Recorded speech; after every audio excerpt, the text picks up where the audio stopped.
여호수아 대 갈렙. 여호수아 1장 1절에서 6절, 14장 10절에서 14절 말씀입니다.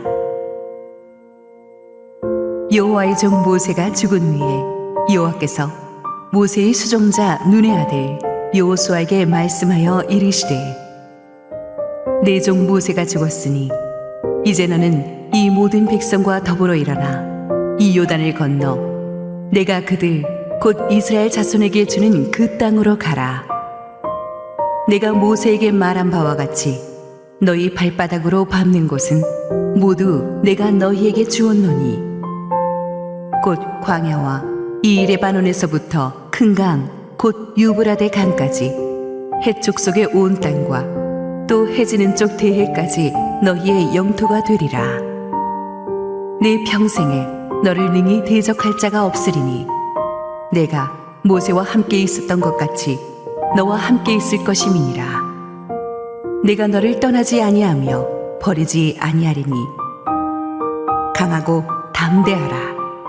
너는 내가 그들의 조상에게 맹세하여 그들에게 주리라 한 땅을 이 백성에게 차지하게 하리라.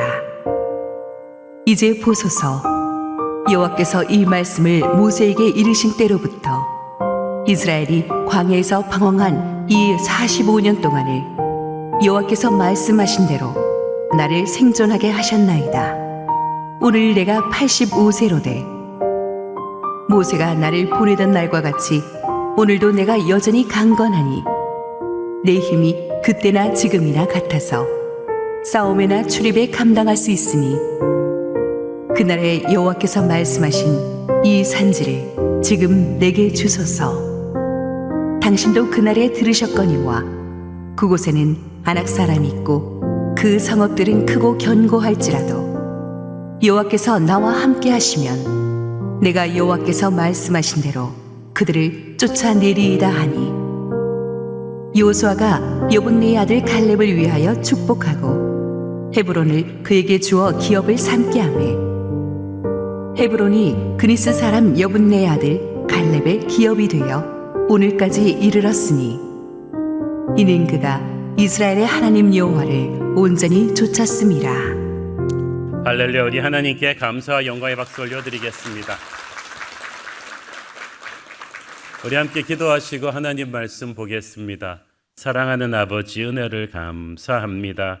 우리는 정말 여러 생각을 많이 하고 두 마음을 품은 자요, 죄를 항상 짓는 사람들인데 하나님의 은혜로 붙들어 주셔서 회복시켜 주셔서 하루하루 살아갑니다. 오늘도 주님 말씀하시고 부족한 종은 완전히 감춰 주시옵소서. 예수님 이름으로 기도했습니다. 아멘. 18세기에 독일의 괴테와 실러는 모두가 인정하는 당대의 라이벌이자 친구였습니다. 파우스트의 저자 괴테는 독일 문학을 세계적인 수준으로 끌어올린 시인이자 작가로 우리가 익히 알고 있고, 실러 또한 독일 고전주의 문학의 정수를 보여준 유명한 시인이자 극작가였죠. 그래서 괴테와 실러를 따르는 추종자들이 상대방을 비방하며 누가 최고인지에 대한 뜨거운 논쟁을 벌이곤 했다고 합니다.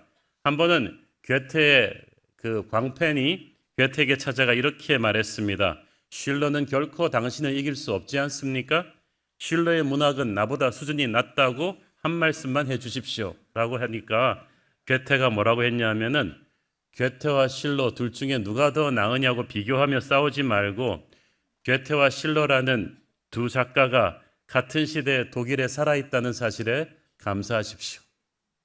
괴테와 실러는 정말 극과 극이라고 할 정도로 살아온 삶이나 문학의 방향성이 달랐지만 두 사람은 서로를 진심으로 인정했고 세간의 그 어떤 이간질에도 우정을 지켰다고 합니다.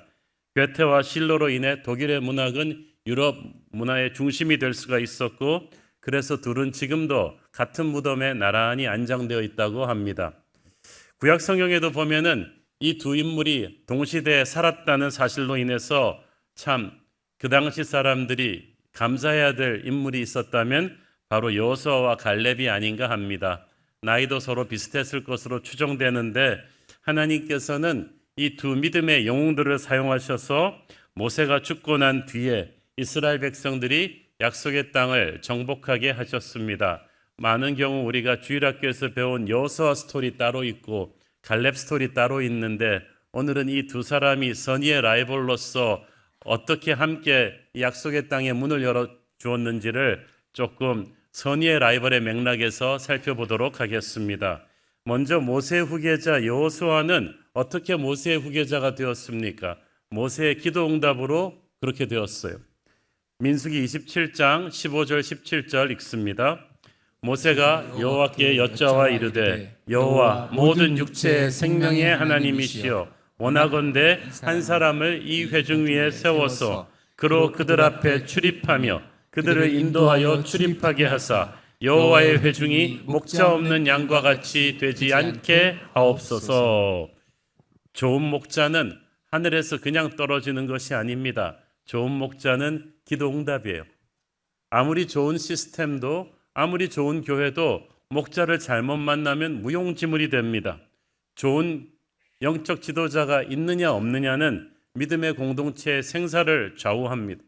저는 국내외의 많은 교회들이 정말 건물도 있고 역사와 전통을 자랑하는 교회들이 잘못된 지도자를 세워서 무너지는 경우를 굉장히 많이 봤습니다. 모세가 말한 대로 지도자 없는 백성들은 목자 없는 양떼와도 같습니다. 목축업에 대해서 조금이라도 아시는 분이라면 목자 없는 양떼가 얼마나 비참한 걸 아실 거예요. 목표를 찾지 못해 길을 잃거나 위험에 방치되고 맹수나 도둑이 습격해도 지켜줄 사람이 없기 때문에 훨씬 죄악의 함정에 빠지기가 쉽죠. 그래서 좋은 목자가 반드시 세워져야 돼요. 어쩌면 모세의 마음에는 자기가 세우고 싶어하는 후계자가 있었을지도 모르겠습니다. 그러나 모세는 이 문제를 백지 상태로 하나님께 위임했고 하나님께서 이 여호수아를 선택해 주셨습니다. 이름을 직접 불러 선택하시고 안수하게 하셨어요. 민수기 27장 18절 여호와께서 모세에게 이르시되 눈의 아들 여호수아는 그 안에 영이 머무는 자니 너는 데려다가 그에게 안수하고. 자, 하나님이 그 많은 사람 중에서 굳이 여호수아를 모세의 후계자로 선택한 절대 기준은 그 안에 성령이 머무는 자, 성령 충만한 사람이라는 뜻입니다. 이 여호수아 안에 있는 성령 충만이 하루아침에 이루어진 것이 아닙니다. 출애굽기 민수기를 쭉 보면 하나님께서 일찌감치 여호수아를 항상 모세 옆에서 지내게 하셨음을 알 수가 있습니다. 리더십은 전염되는 거예요. 위대한 스승을 선택하는 게 그래서 중요합니다. 좋은 지도자 옆에 오래 붙어 있어야 좋은 제자가 나오는 거죠. 청출어람이라는 것이 그냥 쉽게 되는 게 아닙니다. 영적 재생산의 법칙은 위대한 믿음의 스승과 함께 시간을 많이 보내야만 됩니다. 여호수아는 특히 모세가 항상 하나님을 예배하는 곳에 함께 있었습니다. 모세는 예배자가 위대한 지도자라는 것을 몸으로 보여준 사람이에요. 불타는 떨기나무에서 하나님을 만날 때부터 모세는 툭하면 40일 밤낮을 하나님을 만나면서 말씀을 들었습니다. 사실 10계명 새기는 거 그거 한 몇 초면 새겨요. 하나님 능력으로 보면 40일을 그러나 모세는 하나님을 만나잖아요. 그만큼 모세에게는 하나님을 예배하는 것이 중요했어요. 그 예배의 힘이 모세의 권능의 힘이었습니다. 그런데 항상 모세가 예배할 때 여호수아를 데리고 갔어요. 여호수아는 모세를 따라서 하나님 앞에 머무는 것을 즐겨했고 어떨 때는 모세보다도 예배하고자 하는 열심이 더했던 사람입니다. 출애굽기 33장 11절 사람이 자기의 친구와 이야기함 같이 여호와께서는 모세와 대면하여 말씀하시며 모세는 진으로 돌아오나 눈의 아들 젊은 수종자 여호수아는 회막을 떠나지 아니하니라. 모세는 회막을 떠나왔는데도 여호수아는 떠나지 않았다는 게 무슨 말입니까? 단순히 여호수아가 일로 예배하지 않았다는 거예요. 그랬다면 모세 따라 퇴근했겠죠. 그러나 모세를 따라갔는데 예배하다 보니까 너무 좋아가지고 모세가 퇴근했는데도 여호수아는 계속 남아 있었습니다. 그 정도로 여호수아는 하나님을 진심으로 예배하는 예배자였어요. 그 예배의 시간이 수십 년 동안 축적되면서 여호수아 안에는 성령의 기름 부심이 가득했던 거죠. 그 성령의 기름 부으심이 여호수아와 다른 사람들을 차별화시키는 영적인 담대함을 만들었습니다. 모든 세상이 두려워하는데 이 사람은 두려워하지 않는 것은 괜히 그런 게 아니에요. 그 안에 하나님의 영이 있기 때문입니다. 이 성령 충만한 기름 부으심은 삶의 습관으로 예배가 자리 잡은 사람만이 가능한 것입니다. 그렇게 성령 충만한 사람이 이 백성을 이끌고 이 불가능한 태스크를 실행할 수 있게 되죠. 신명기를 보면 모세가 여호수아에게 안수하는 순간 또 놀라운 일이 일어납니다. 신명기 34장 9절 모세가 눈의 아들 여호수아에게 안수하였으므로 그에게 지혜의 영이 충만하니 이스라엘 자손이 여호와께서 모세에게 명령하신 대로 여호수아의 말을 순종하였더라.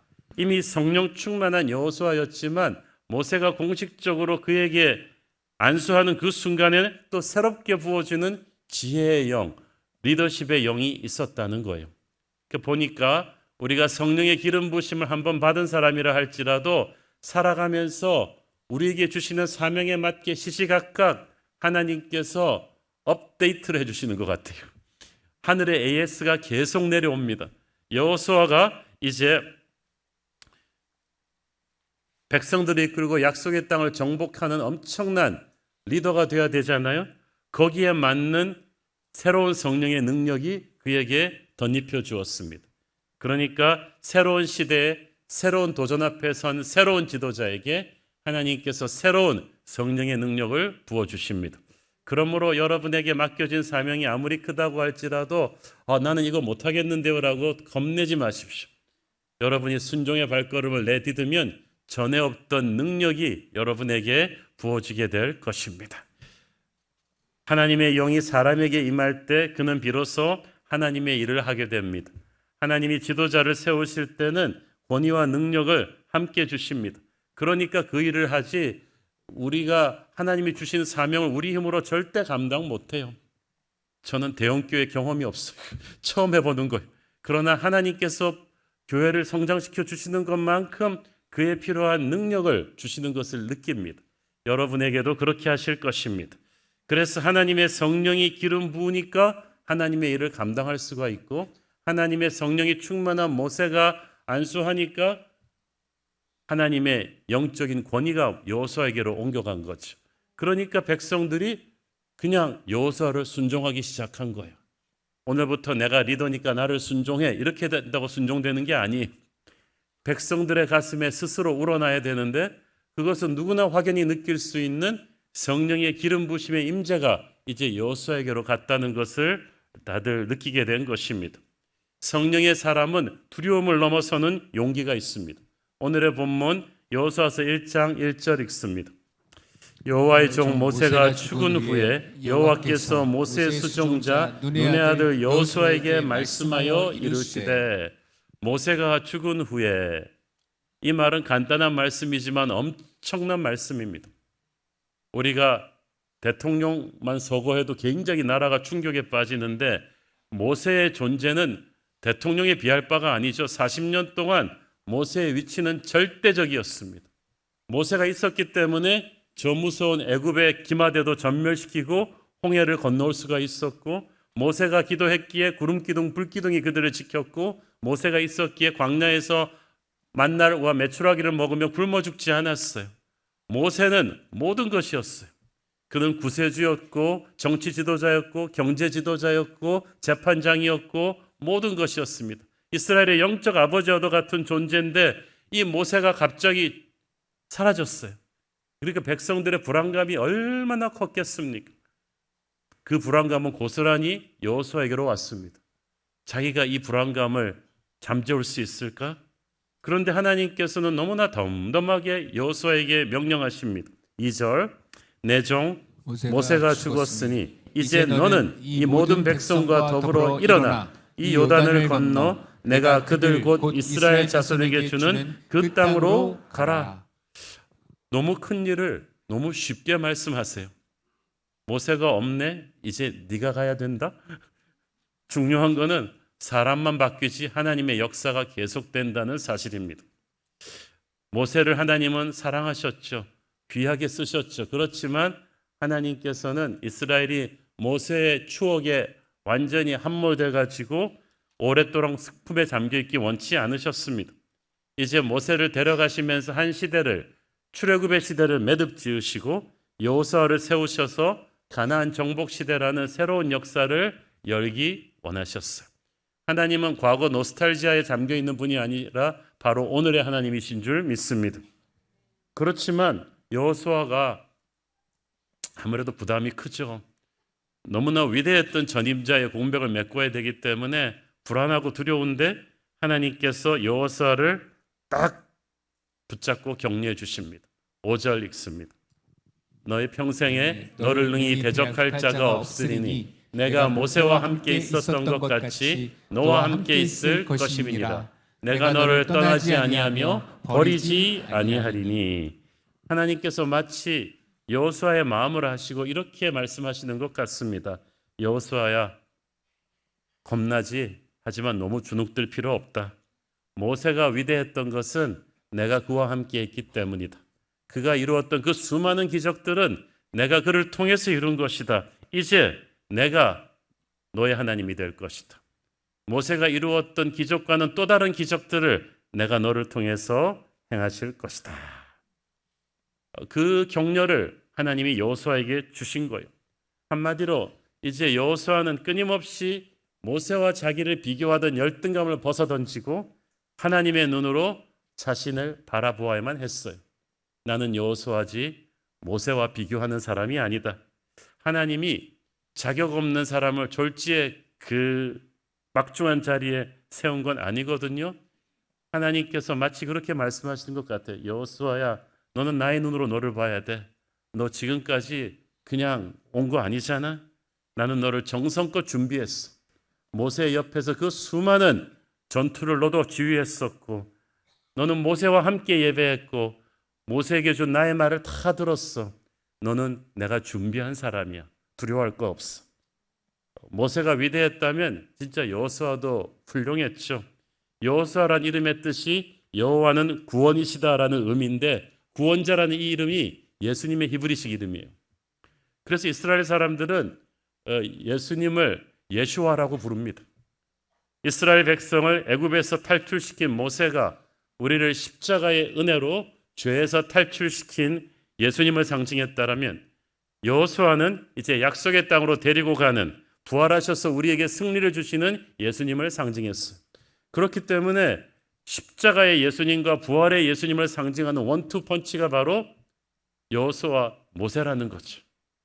모세가 위대한 지도자인 건 분명했지만 여호수아에게 주신 사명과 모세에게 주신 사명은 달랐어요. 하나님이 모세에게 주신 사명은 애굽의 사슬을 깨고 이스라엘 백성들을 탈출시켜 가지고 광야를 이끌고 약속의 땅 문턱까지 데리고 오는 것이고, 여호수아는 이제 그 백성들을 데리고 사나운 가나안 족속들을 격파하고 약속의 땅을 정복하는 것이었어요. 이게 누가 더 힘든 일을 하느냐, 이걸 비교할 수 있는 게 아니었어요. 둘 다 어려운 일이에요. 둘 다 하나님의 일이지만 둘 다 결이 달라요. 마치 같은 전쟁을 할 때 폭격을 하는 공군이 더 위대하냐, 아니면 상륙하는 해병대가 더 위대하냐 말한 거 똑같은 거지. 비교할 수가 없어요. 역사의 큰 그림을 놓고 볼 때 하나님이 쓰시는 방법이 다른 것뿐입니다. 오히려 성경에 보면 모세는 실수하고 실패하는 것이 많이 나오는데, 모세에 비해서 여호수아의 실수와 실패는 거의 나오지 않습니다. 그는 전임자 모세에 비해서 결코 떨어지지 않는 인물이었어요. 그리고 하나님이 기대하신 대로 그는 7년 반의 정복 전쟁을 훌륭하게 끝내지 않습니까? 하나님께서 아마 여호수아의 등을 두드리면서 말씀하셨을 거예요. 내가 뭐라 그랬어? 너 할 수 있다 그랬잖아. 내가 모세와 함께 있었던 것 같이 너와 함께 할 거야. 그 사람이 여호수아였어요. 그런데 이제 우리가 여호수아와 함께 이스라엘을 이끌었던 그의 친구 갈렙을 좀 살펴볼 필요가 있어요. 이상하게 교회 부서들 이름 지을 때 여호수아 공동체 하면 거의 청년부에, 근데 갈렙 공동체 하면 다 에버그린 그 실버 나이란 말이죠. 이 미스테리를 우리가 어떻게 해요? 나이가 둘이 똑같은데 이렇게 보니까 이런 것 같아요. 여호수아는 그 청년 때부터 모세를 따라다니고 막 광야에서 전투하고 그러니까 좀 젊은 이미지가 있는데 갈렙의 하이라이트는 이제 나중에 85세 헤브론을 등장한 그때부터 나오니까 좀 그렇게 생각하시는 것 같은데 사실은 영원한 청년 칼렙은 청년 때부터 대단했죠. 이스라엘 백성들이 출애굽한 지 2년 차 12지파에서 뽑혀온 12정탐꾼이 약속의 땅을 정탐하고 돌아왔을 때 그때 갈렙을 정말 스포트라이트에 올려놓은 유명한 사건이 터지잖아요. 그 12명 중에 10명이 약속의 땅이 좋긴 좋지만 그 땅에는 무서운 거인족 아낙 작손이 지키고 있고 성문이 하늘같이 높아가지고 감히 우리가 건드릴 수 없다. 그들 눈에 보기엔 우리는 메뚜기와 같다. 우리는 다 죽었다. 이 말을 하니까 200만 백성들이 그 부정적인 말에 휩쓸려가지고 대성통곡을 하고 우리 모세를 잘못 지도자로 세웠나 보다. 지도자 갈아치우고 애굽으로 다시 돌아가자 막 난리가 난 거죠. 이때 모세에게 달려드는 이 사람들 앞을 막아선 게 바로 갈렙이었어요. 여러분, 군중 앞을 막아서는 거 쉽지 않습니다. 제가 아는 형제 중에 데모 터지면은 진압 경찰하는 형제가 있었어요. 그런데 광화문 촛불 시위 나고 막 태극기 시위 났을 때 완전 무장하고 이렇게 앞에 서면요 정말 다리가 떨린대. 막 수만 명이 막 몰려오는데 공포심에 젊은 청년들이 그렇게 무장하고 섰는데도 막 다리가 떨린다는 거죠. 이 당시 이스라엘 백성들이 수십만이 이렇게 돌 들고 모세를 치러 올 때 그 앞을 갈렙이 가로막기가 쉽지가 않습니다. 대단한 사람이에요. 가로막은 정도가 아니다. 하나님이 함께 하시면 그 땅 사람들은 우리의 밥이다. 당장 올라가서 그 땅을 공격하자. 능히 이길 것이다. 자, 가로막은 건 갈렙과 여호수아 둘 다 가로막았는데 이 말을 한 건 갈렙이었어요. 여호수아가 아니에요. 저는 이것도 참 희한하다고 생각해요. 사실 이 공로로 본다면 나중에 갈렙이 후계자가 됐었어야 되지 않나 싶을 때, 그러니까 갈렙에게는 둘 다 여호수아도 담대했지만 입을 열어서 하나님의 증거하는 담대함이 있었던 거죠. 그의 말은 짧지만 힘이 있었습니다. 갈렙이라고 어찌 그 무서운 아낙 자손들을 못 받겠습니까? 그렇지만 그는 믿음이 있었으니까 문제보다 더 크신 하나님을 본 거죠. 우리가 인간적인 정탐은 해야 돼요. R&D 필요하죠. 그렇지만 믿음의 눈 없이 R&D를 하면 항상 불안합니다. 전문가들의 분석은 항상 두렵습니다. 안 된다는 말뿐입니다. 그러나 갈렙은 믿음의 눈으로 보니까 같은 걸 보았는데도 해석이 달랐죠. 믿음의 사람이 그래요. 현실을 못 보는 게 아니라 해석이 달라요. 모든 약속의 땅 앞에는 장애물이 있습니다. 모든 하나님의 비전 앞에는 비전 킬러가 있어요. 믿음의 사람만이 비전 킬러를 돌파하니까 그 약속의 주인공이 되는 거예요. 문제를 직시하지만 문제를 압도하는 하나님을 보는 능력, 그것이 갈렙에게 있었고 갈렙은 그것을 부끄러워하지 않고 속에만 담아두지 않고 사람들 앞에서 선포할 수 있는 담대함이 있었어요. 그것 때문에 죽을 뻔했어요. 백성들은 다 돌을 들어 갈렙 여호수아를 쳐 죽이려고 했는데 그 순간에 하나님의 영광이 나타나셔서 군중들을 압도하면서 둘을 살렸죠. 그러나 갈렙은 이미 하나님의 진리를 위해서 목숨을 내놓을 각오가 돼 있었던 사람이에요. 청년 때부터 그랬어요. 그리고 중년의 시간이 시작됩니다. 저는 청년 갈렙의 용기 이상으로 갈렙을 참 존경하고 싶은 것이 중년 갈렙의 인내였어요. 출애굽 1세대 불신의 죄로 인해서 약속의 땅 진입이 무려 38년이나 늦춰집니다. 그래서 그 38년 동안 그 뜨거운 이스라엘의 광야를 헤매면서 기다려야 했는데, 성지순례 가보신 분들은 알겠지만 이스라엘 광야는 38년이 아니라 38시간도 버티기 힘듭니다. 그리고 얼마나 갈렙이 억울했겠어요. 생각해 보니까 열받네. 생각해 보니까 분하네. 아니, 나는 할 수 있다고 했는데 할 수 없다고 한 저것들 때문에 내가 단체로 같이 기업을 받아야 되나? 내가 왜 같이 억울한 시간을 살아야 돼? 하나님, 어차피 이 벌을 받으려면 저하고 여호수아는 좀 시원한 오아시스 있는 데다 따로 갖다 주시고 이 믿음이 없는 사람들이 벌 받는 동안에 우리는 좀 특별 대우를 해주셔야 되지 않겠습니까? 요즘 그거 유명하잖아요. 공정해야 된다. 불공평한 건 참을 수가 없다. 내가 조금이라도 더 손해보면 안 된다. 이게 이 시대의 문화인데 이 갈렙은 동족들의 잘못으로 인해서 졸지에 같이 억울한 피 같은 청춘의 38년을 보내야 했던 거예요. 우리도 다른 사람들의 잘못으로 인해서 우리의 꿈마저 땅에 묻혀서 기다려야 되는 억울한 시간을, 고통을 받는 때가 있습니다. 그렇지만 너무 억울해하지 마세요. 왜냐하면 때로는 우리는 모르지만 우리 때문에 다른 사람들이 고통받게 되는 경우도 있어요. 여러분, 차 운전하고 가다가 급할 때 갑자기 차가 밀리지 않아야 되는 곳에서 쫙 교통정체 일어나는 때가 있죠. 마음 급한데 왜 이렇게 밀리지 하고 한참 가다 보면 누가 차 사고 내가지고 이러고 있어요. 그럼 막 욕이 막 일어납니다. 운전을 저렇게 해가지고 우리가 이렇게 생고생을 한다. 어느 날 여러분도 운전 부주의로 차 사고를 냅니다. 여러분 뒤로 구름대같이 많은 증인들이 아니라 차들이 밀려요. 그러면 어디 회개하셨나요? 지난날 누구의 잘못으로 밀렸던 우리가 다 그런 죄인들이라는 거예요. 우리도 우리 때문에 남의 가슴 아프게 하고 그들의 약속이 미뤄지는 때가 있어요. 둘째, 지도자가 된다는 건 원래 억울한 거죠. 여러분이 억울한 거 못 견디면은 절대 지도자 될 생각하지 마세요. 사람들의 죄를 짊어지고 억울한 걸 수도 없이 겪어내는 게 지도자예요. 억울한 것 따지면 예수님은 뭡니까? 예수님이 왜 갈보리에서 우리 때문에 죄를 짊어지셨겠어요? 어쨌든 당장이라도 가나안을 치고 들어가고 싶었던 열정의 청년 갈렙은 동족들의 불순종의 대가를 함께 치르면서 억울하고 지리한 38년의 광야 생활을 묵묵하게 견딥니다. 저는 우리가 약속의 땅 기도 시작하고 10년 기도하며 기다리는 것도 이렇게 힘들었는데 38년을 그 광야에서 버티는 게 얼마나 힘들었을까? 도대체 무엇이 갈렙으로 하여금 그 시간을 인내할 수 있게 했을까? 여호수아서 14장 10절을 보십시오.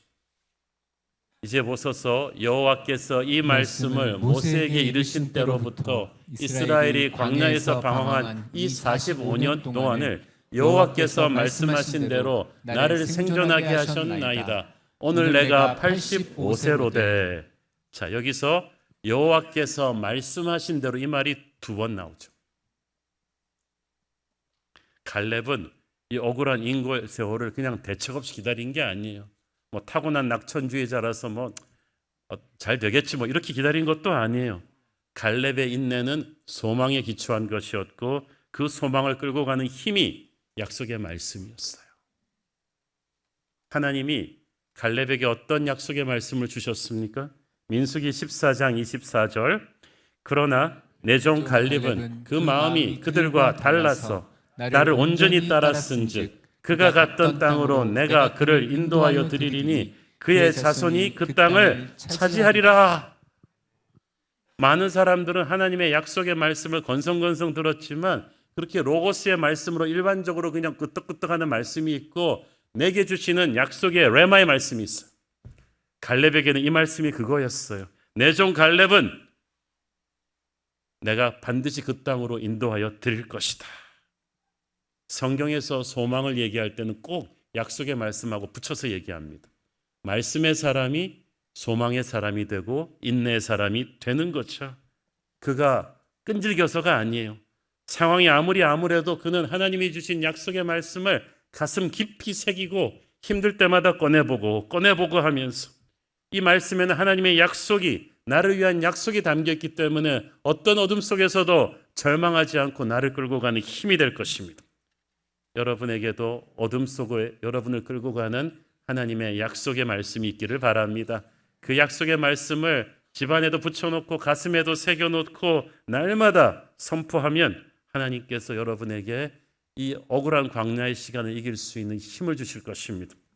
저는 무엇보다도 갈렙과 여호수아가 이 억울한 38년을 서로 격려하고 힘을 얻었을 것이라고 믿습니다. 그런 말이 있잖아요. 세상 모두가 돌을 던지고 모두가 나를 떠나가도 마음을 나눌 친구 한 명만 있어도 우리는 이 무정한 시간을 견딜 수가 있다. 갈렙과 여호수아가 바로 그런 사람이었을 거예요. 생각해 보세요. 38년 동안 같은 동년배 출애굽 1세대는 다 죽어요. 일주일에 2명 이상씩은 장례식을 치러야 했을 거예요. 다 죽고 세대 교체되려면 사람 하나 정든 사람 장례 칠 때 얼마나 어렵습니까? 그럴 때마다 갈렙 여호수아는 서로의 손을 잡고 격려했을 것입니다. 혼자 견디기 힘들었을 거예요. 그러나 갈렙과 여호수아 이 두 친구가 함께 있었기 때문에 그들은 이 억울한 38년의 광야를 견뎠습니다. 그리고 세월이 흘렀어요. 모세가 죽고 난 뒤에 약속의 땅 정복 전쟁이 시작되는데 그 시점에 하나님께서 여호수아를 후계자로 딱 세우셨습니다. 그런데 여러분 성경에 나오지는 않지만 여러분이 갈렙 입장이라면 한 번쯤은 섭섭한 생각이 안 들었겠어요.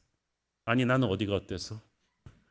왜 내가 아니고 여호수아가 후계자가 되었을까? 갈렙은 가장 인구가 많은 유다 지파 출신이에요. 그리고 그 불평과 불신의 세대 앞에서 믿음의 말을 한 것은 여호수아도 함께 있었지만 갈렙이었다는 말이었죠. 그런데 왜 여호수아지라는 생각이 들었을 수도 있지만 갈렙은 불평하지 않았어요. 친구 여호수아의 리더십에 복종했습니다. 그리고 제2인자로서 7년의 정복 전쟁을 묵묵하게 치러냈죠. 저는 모르면 몰라도 여호수아 입장에선 갈렙이 정말 고마웠을 거라고 생각합니다. 나이로 보나 실력으로 보나 신앙으로 보다 여호수아 이상의 존경을 받고 있던 갈렙이고 가장 많은 병력을 가진 유다 지파의 리더란 말이죠. 그래서 모세 죽고 나서 이제 여호수아가 일어나서 총사령관으로 첫 번째 명령을 내릴 때 모르면 몰라도 전부 다 갈렙 눈치 봤을 거예요. 만약 여기서 갈렙이 불쾌한 표정을 짓고 이렇게 딴 마음을 먹었더라면 정복전쟁 다음부터 그냥 무너졌을 거예요. 그런데 갈렙이 먼저 나서서 여호수아에게 절대 충성을 맹세했습니다. 그러니까 주저하던 모든 지파들이 다 여호수아에게 순종했겠죠. 저는 상상의 날개를 편다면 갈렙이 씩 웃으면서 여호수아의 손을 잡아주면서 말했을 것 같아요. 여호수아 너라서 다행이야. 내가 옆에서 너를 도와줄 거야. 아무 걱정하지 마. 하나님의 뜻에 따라서 네가 우리를 지도해. 그러면 우리는 이길 것이다. 그는 최고 지도자가 된 여호수아를 질투하지 않았어요. 이번에 동계올림픽, 하이퍼올림픽 금메달 딴 우리 최가은을 우리 한국계 또 미국인 그 클로이 킴이 올림픽 3연패가 얘 때문에 좌절되었지만 정말 질투하지 않고 축복해주는 그 모습이 너무나 아름다웠잖아요. 지금 여호수아를 세워주는 갈렙의 모습이 그런 것이었습니다.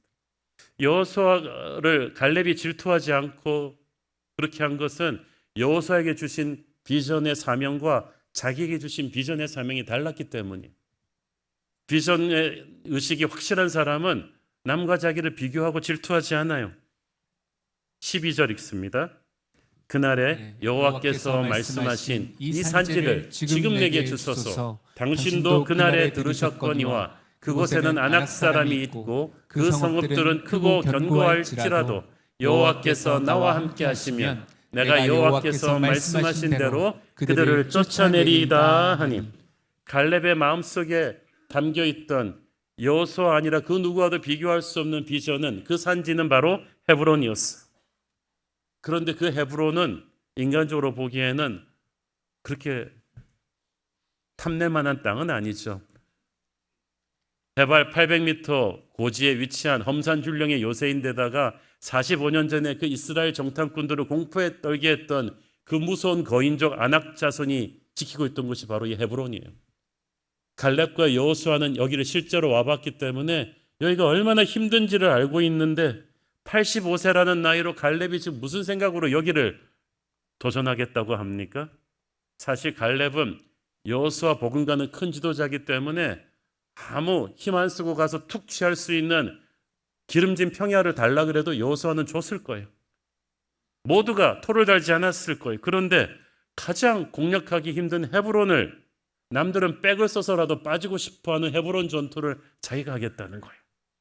잘못하다가는 꿈을 이루기는 고사하고 갈렙과 유다 지파 병력 전부가 전멸할 수도 있는 그런 일이었는데 그걸 알면서도 갈렙이 왜 굳이 헤브론을 도전했겠습니까?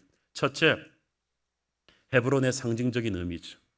가나안 전체 가장 무서운 아낙 자손들이 있는 곳이기 때문에 여기를 무너뜨리지 않으면 7년 정복 전쟁 전체가 다시 힘을 잃어버릴 수 있었어요. 그래서 누군가는 반드시 헤브론을 깨야 돼요. 아낙 자손을 깨야 돼요. 그러면 그렇지 않으면 약속의 땅을 정복한 게 아니라는 거죠. 누군가는 반드시 해줘야 되는 일을, 이 난제를 갈렙이 나서서 하겠다니까 여호수아 입장에서는 얼마나 고마웠겠어요. 약속의 땅에 문을 여는 가장 중요한 전투가 여리고였다면 이 정복 전쟁을 마무리하는 가장 중요한 전투는 헤브론이에요. 이거를 여호수아 갈렙이 시작과 끝을 이제 마무리하게 되는 것입니다. 둘째, 헤브론은 보통 땅이 아니에요. 하나님께서 갈렙만이 할 수 있는, 갈렙의 유다 지파에게만 주시는 하나님의 길이에요. 물론 희생 대가는 많이 치러야겠지만 그럼에도 불구하고 갈렙은 헤브론을 원했던 것은 하나님의 사명이 있기 때문이죠. 근데 우리는 어떤 것을 결정할 때 이게 정말 하나님의 뜻인가 아닌가를 갖고 결정하는 게 아니라 이게 얼마나 쉬우냐 어려우냐 이걸 갖고 결정하죠. 내게 득이 되느냐 안 되느냐, 이게 하나님의 뜻일 거야 라고 생각하는데, 그러면 손해보지 않는 쪽으로 택하겠죠. 항상 내가 해낼 수 있는 정도만 하겠죠. 그러면 기적도 영광도 없습니다. 하나님이 갈렙에게 주신 비전인 헤브론은 보통 땅이 아닙니다. 이스라엘의 조상인 아브라함이 장막을 세운 곳입니다. 그 천사들과 함께 하나님이 방문하셨던 땅이에요. 그래서 아브라함, 사라, 이삭, 리브가, 야곱과 레아가 묻혀있는 이스라엘 믿음의 조상들이 기도하면서 성령의 임재를 느끼고 한 땅이에요. 그곳은 이스라엘을 축복하는 하나님의 축복과 사랑이 흐르는 땅입니다. 갈렙이 이 땅을 원했던 것은 야곱이 장자의 명분을 달라 그랬던 것과 똑같은 거죠. 갈렙은 예배자니까 이 땅이 가지는 영적 의미를 알았던 거죠. 그러므로 이 땅이 얼마나 취하기 어려운가는 문제가 되지 않았어요. 그런데 그 땅을 지금 굳이 사람들 앞에서 여호수아에게 이 산지를 내게 주소서라고 하는 말이 좀 이상하죠. 이 산지 지금 여호수아께 아니라 아낙 자손 건데 지금 점령한 것도 아니고 자기가 가서 다 노력해서 취해야 되는데도 하나님의 리더 여호수아의 허락을 받고 모든 백성들 앞에서 공인을 받아야 되는 거죠. 왜냐하면 내가 내 힘으로 한다고 그게 내게 아니에요. 모든 공동체 앞에서 하나님의 권위로 이 기름 부으심을 받아야 돼요. 축복을 받아야 돼요. 그래야 그것이 내 땅이 되는 것입니다. 갈렙은 사람들이 생각하는 기름진 땅, 보물이 묻혀 있는 땅, 휘토류가 많이 묻힌 땅 이런 거 보는 게 아니에요. 하나님의 임재가 있는 땅이면은 그 땅을 원했던 거죠. 그래서 갈렙은 복을 받은 거죠. 하나님이 무릎을 치면서 얘는 뭐를 아는구나. 전곡을 찔렀구나. 영적인 전곡을 찔러야 돼요. 그리고 갈렙은 그 일을 이루는 데 있어서 온전한 순종을 하는 사람이었습니다. 14절 읽습니다.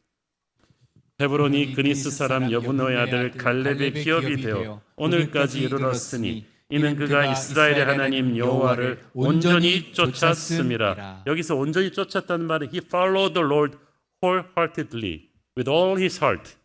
그 말은 그가 뜨겁게 주님을 순종했다는 거죠. 여러분, 주의 일을 하면서 건성건성 마지못해 하는 사람이 있고 신이 나가지고 사랑하는 사람을 위해 음식을 준비하듯이 열정을 가지고 하는 사람이 있는데 바로 갈렙이 그랬다는 거죠. 최선을 다해서 기쁘게. 저희 교회도 보면은 이 추운 날씨에 주차 봉사하시고 안내팀 하시고 주일학교 선생님 하시고 성가대 일찍 와서 연습할 때 보면은 우리 성도들이 한 사람도 얼굴 찡그리면서 힘들겠다 하는 표정보다는 정말 열심히 사랑스러운 마음으로 전심을 다해서 하는 모습이, 그 과정이 저한테 참 은혜가 됩니다. 갈렙은 또한 전심으로 하나님을 따랐는데 그 말은 자기의 전부를 갈아놓는 대가를 치렀다는 뜻이에요. 정말 하나님을 따르는 사람은 대가를 치릅니다. 요령 부리지 않아요. 전심으로 하나님을 따른다는 말은 또한 거룩한 집중력입니다. 이것저것 한눈 팔질 않아요. 갈렙의 평생 초지일관, 하나님을 따르는 일에 가장 선두에 서 있었어요. 그러니까 갈렙은 상황에 끌려다니지 않고 사람들에게 휘둘리지 않는 거죠. 그런 갈렙의 온전한 순종으로 인해 헤브론이 점령됩니다. 그리고 그 땅에 전쟁이 그쳤다. 평화가 왔다. 한 사람의 순종이 역사를 바꾼 거예요. 그런데 갈렙의 인생의 진짜 클라이맥스는 그가 죽은 다음부터예요. 그는 믿음의 명문가의 초석을 깔았습니다. 민수기 14장 24절 보세요. 그러나 내 종 갈렙은 그 마음이 그들과 달라서 나를 온전히 따랐은즉 그가 갔던 땅으로 내가 그를 인도하여 드리리니 그의 자손이 그 땅을 차지하리라. 이상하죠? 그의 자손이 그 땅을 차지할 것이다.